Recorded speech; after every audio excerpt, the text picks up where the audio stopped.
ഒരു മാസമെടുത്തു ഈ വലിയ ചേമ്പ് മുളച്ചു വരാൻ.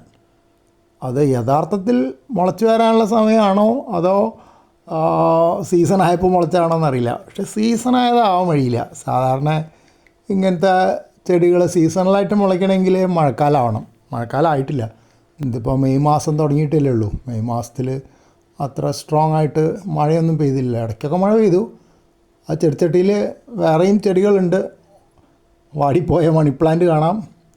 പിന്നെ അവിടെ മുരിങ്ങയുണ്ട്. അത് വിത്തിട്ടുണ്ടായ മുരിങ്ങയാണ്.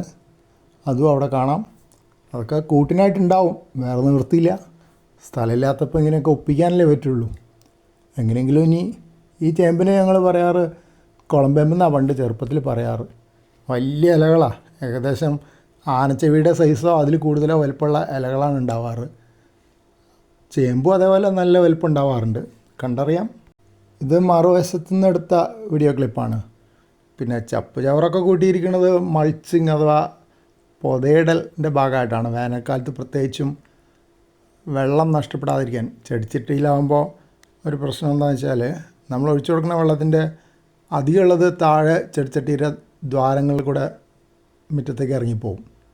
പിന്നെ മണ്ണിലുള്ളത് വെയിൽ കൊള്ളുമ്പോൾ ഉണങ്ങിപ്പോവുകയും ചെയ്യും. അപ്പോൾ ഇത് രണ്ടും കുറച്ചൊന്ന് തടയാൻ വേണ്ടിയിട്ടാണ് ഇങ്ങനെ ഇലകളിടുന്നത്. അപ്പോൾ ഇല കുതിരും. അപ്പോൾ കുതിർന്ന ഇലകളിൽ കുറച്ച് വെള്ളം നിലനിൽക്കുമല്ലോ.